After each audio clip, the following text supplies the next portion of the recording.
आपका स्वागत है। मैं हूं आपके साथ धर्मिष्ठा और आप देख रहे हैं हमारा खास कार्यक्रम चक्कर राजनीति का। चक्कर राजनीति का में आज हम बात करेंगे उस ज्वलंत मुद्दे की जिसकी चर्चा चारों ओर है, हाथरस। आपने सुना ही होगा और कितने लोगों की मौत हुई अब तक ये भी आपने सुना होगा और आज इसी पर चर्चा करेंगे शुरू से लेकर अब तक आखिर क्या क्या हुआ है, क्या कारण था, किसकी गलतियां थी और अब तक इस पूरे मामले में क्या क्या हुआ है। हाथरस में 2 जुलाई को सत्संग के बाद भगदड़ में 123 लोगों की मौत हो गई। इसके बाद एक नाम निकल कर आया, भोले बाबा उर्फ हरि नारायण उर्फ सूरजपाल। इसकी चर्चा जो है पूरे देश में है। बाबा के सत्संगों में भक्तों की भीड़ जुटती है और इसकी कुंडली खंगाली जाने लगी। पता चला पहले बाबा यूपी पुलिस में था, तब छेड़छाड़ का आरोप लगा और सूरजपाल को बर्खास्त कर दिया गया। फिर जैसे तैसे सर्विस में लौटा, कुछ समय बाद अपनी इच्छा से रिटायरमेंट ले लिया और बन गया भोले बाबा। और इसके बाद हम आपको टाइमलाइन के माध्यम से बताएंगे कि क्या क्या हुआ। सबसे पहले हाथरस हादसे से पहले उत्तर प्रदेश के हाथरस से 47 किलोमीटर दूर सिकंदरा राव तहसील में जीडी रोड से सटे फुलराई मुगलगढ़ी गांव में श्री नारायण साकार हरि उर्फ भोले बाबा के प्रवचन का कार्यक्रम था। इसके बाद यहाँ पर सुबह 10 बजे कार्यक्रम की तैयारियां हुई। उसके बाद सुबह 10 बजे यहाँ पर पंडाल जो था, सुबह 10 बजे पंडाल में यहाँ पर भीड़ जुटनी जो थी शुरू हो गई इस कार्यक्रम के अंदर, जिनमें और उस भीड़ में ज्यादातर महिलाएं थी। उस भीड़ के अंदर जो थी सबसे ज्यादा महिलाएं थी।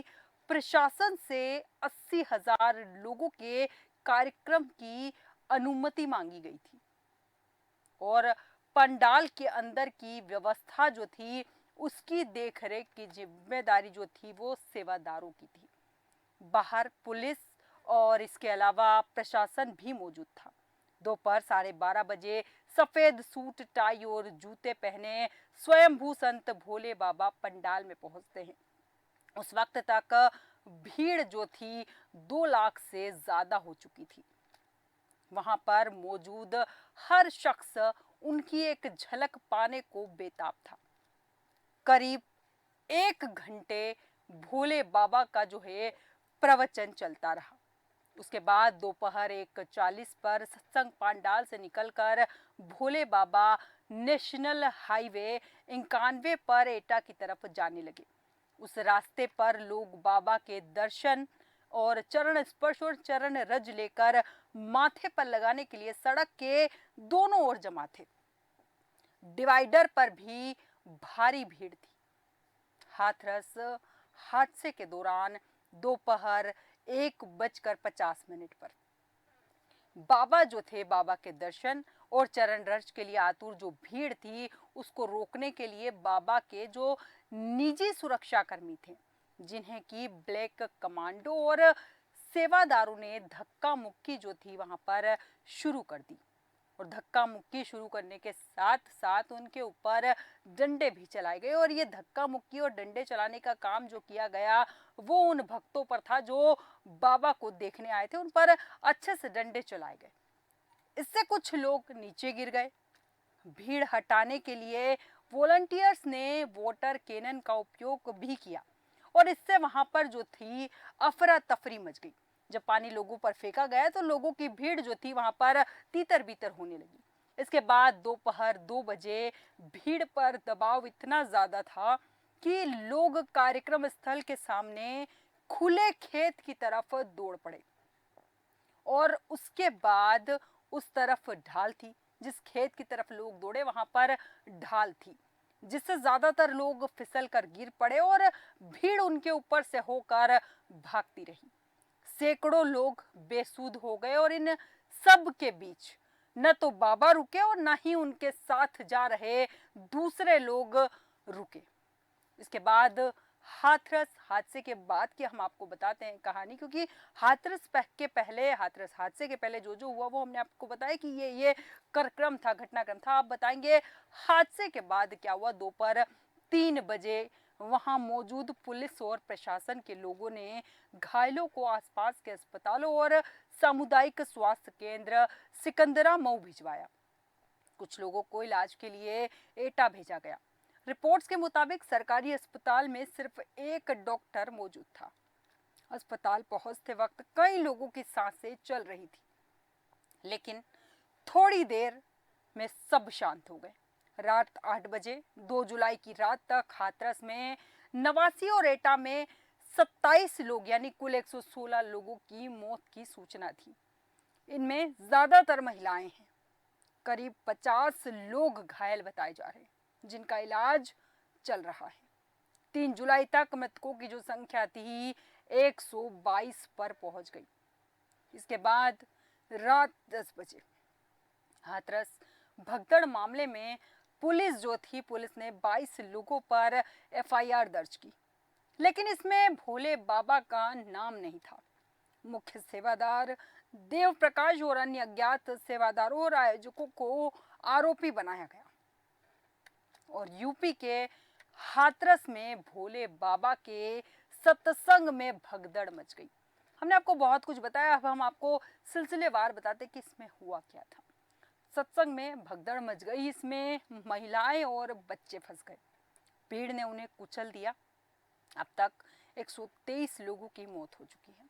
मरने वालों में ज्यादातर बच्चे, बुजुर्ग और महिलाएं हैं। इस हादसे के बाद सबसे बड़ा सवाल है कि आखिर भोले बाबा कौन है। भोले बाबा का असली नाम सूरजपाल उर्फ नारायण हरि और वह एटा का रहने वाला है। खुद की आर्मी बना रखी है और बाबा पर यौन शोषण समेत 5 मामले दर्ज हैं। उनका कनेक्शन सियासत से भी है। कुछ मौकों पर उत्तर प्रदेश के कई बड़े नेताओं को उनके मंच पर देखा गया। इसमें समाजवादी पार्टी के राष्ट्रीय अध्यक्ष अखिलेश यादव का नाम भी शामिल है। एटा में जन्म, नौकरी से बर्खास्त और फिर बदला नाम और पहचान भोले बाबा उर्फ सूरजपाल। एटा जिले के बहादुर नगरी गांव के रहने वाले उनकी शुरुआत जो थी पढ़ाई एटा जिले में हुई। वो काशीराम नगर में पटियाली गांव का रहने वाला था और बचपन में पिता के साथ खेती किसानी करता था। जवान हुए तो पुलिस में भर्ती हो गए और उनकी पोस्टिंग उत्तर प्रदेश के 12 थानों के अलावा इंटेलिजेंस यूनिट में रही। भोले बाबा अपने समागम में दावा करते हैं कि 18 साल की नौकरी के बाद उन्होंने 90 के दशक में वीआरएस ले लिया। हालांकि सच जो है इससे बिल्कुल अलग है। उत्तर प्रदेश पुलिस में हेड कांस्टेबल की नौकरी के दौरान 28 साल पहले बाबा इटावा में भी पोस्टेड रहे। नौकरी के दौरान यौन शोषण का मुकदमा लिखे जाने के बाद उन्हें पुलिस विभाग से बर्खास्त किया गया। जेल से छूटने के बाद उन्होंने अपना नाम और पहचान दोनों ही बदल लिए और बाबा बन गए। उनकी पत्नी भी समागम में उनके साथ रहती है। वो किसी अन्य बाबा की तरह भगवा पोशाक नहीं पहनता। वह अपने सत्संग में सफेद सूट और सफेद जूते में नजर आता है। कई बार कुर्ता पजामा और सिर पर सफेद टोपी लगाकर सत्संग करने पहुंचता है। बाबा का दावा है कि नौकरी छोड़ने के बाद भगवान से उनका जो है साक्षात्कार हुआ और भोले बाबा उत्तर प्रदेश के अलावा आसपास के राज्यों में लोगों को भगवान की भक्ति का पाठ पढ़ाते हैं। अक्सर अपने समागम में कहते हैं कि उन्हें नहीं मालूम कि सरकारी नौकरी से अध्यात्म की ओर खींचकर कौन लाया। नौकरी से वीआरएस लेने के बाद भगवान से साक्षात्कार हुआ। भगवान की प्रेरणा से पता चला कि यह शरीर उसी परमात्मा का अंश है। इसके बाद उन्होंने अपना जीवन मानव कल्याण में लगाने का फैसला कर लिया। वो कहते हैं कि मैं खुद कहीं नहीं जाता बल्कि भक्त मुझे बुलाते हैं और भक्तों की फरियाद पर अलग अलग स्थानों पर घूमकर समागम करता हूँ। इस समय उनके कई आईएएस आईपीएस अफसर जो हैं चेले हैं। अक्सर उनके समागम में राजनेता और अफसर पहुंचते हैं। शादियां भी कराई जाती हैं। एससी एसटी और ओबीसी वर्ग में जो है बाबा की पेठ बहुत गहरी है, क्योंकि बाबा खुद जाटव है। उनके अनुयायी जो हैं उत्तर प्रदेश, राजस्थान और मध्य प्रदेश में हैं। एससी एसटी और ओबीसी वर्ग में उनकी गहरी पैठ है और मुस्लिम भी उनके अनुयायी हैं। उनका यूट्यूब चैनल और फेसबुक पर पेज भी है। और सबसे बड़ी बात यह कि इतने सारे लोग उन्हें फॉलो करते हैं। जमीनी स्तर पर उनके लाखों अनुयायी हैं। उनके हर समागम में लाखों लोगों की भीड़ उमड़ती है। काले रंग की पोशाक में भोले बाबा की जो है आर्मी हमेशा रहती है। भोले बाबा की खुद की आर्मी है, जिन्हें सेवादार कहा जाता है। हर मंगलवार को होने वाले कार्यक्रम की पूरी कमान जो है यही सेवादार संभालते हैं। सेवादार देश से आने वाले श्रद्धालुओं के पानी, भोजन से लेकर ट्रैफिक की व्यवस्था करते हैं। समागम में बांटा जाता है पानी। भोले बाबा के सत्संग में जो भी भक्त जाता है उसे वहां पानी बांटा जाता है। और बाबा के जो अनुयायी है ऐसा मानते हैं कि इस पानी को पीने से उनकी समस्याएं खत्म हो जाती है। एटा में बहादुर नगर गांव स्थित बाबा के आश्रम में दरबार लगता है और यहाँ आश्रम के बाहर एक हैंडपंप भी है। दरबार के दौरान इस हैंडपंप का पानी पीने के लिए भी लंबी लाइन लगती है।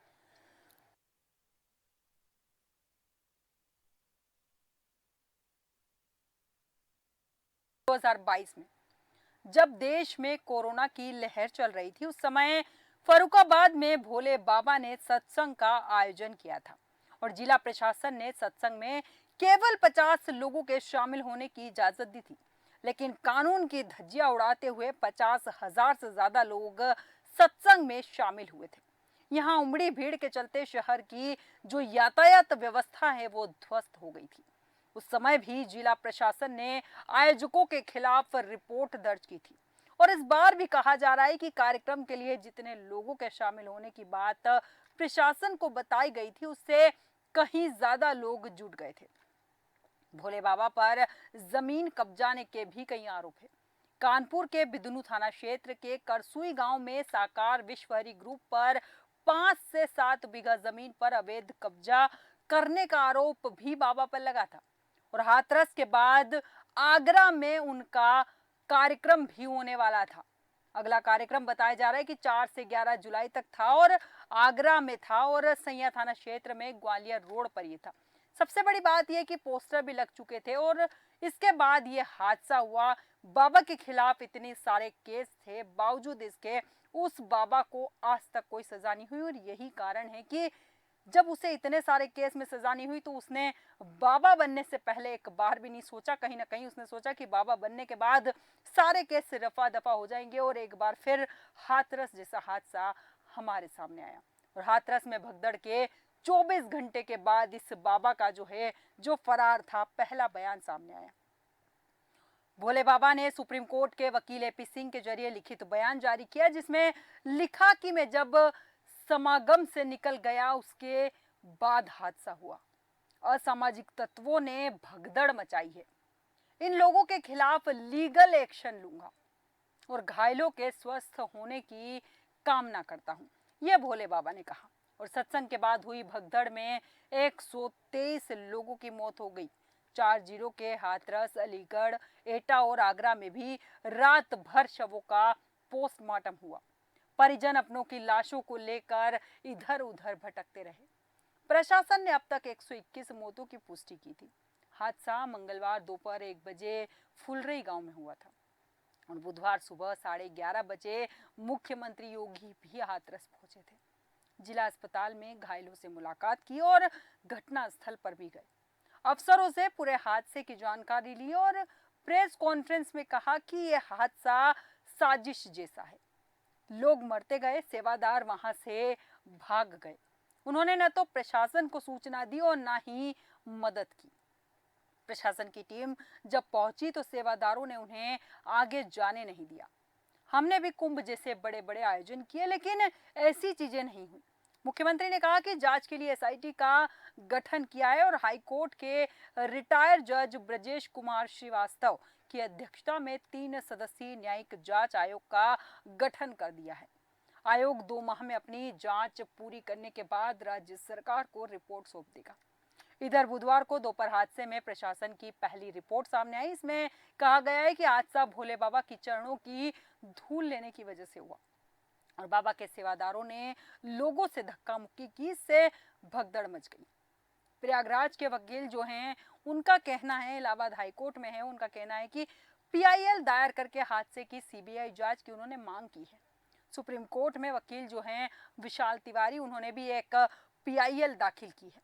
इसमें रिटायर्ड जज की अध्यक्षता में 5 विशेषज्ञों की कमेटी बनाकर जांच की मांग की गई है।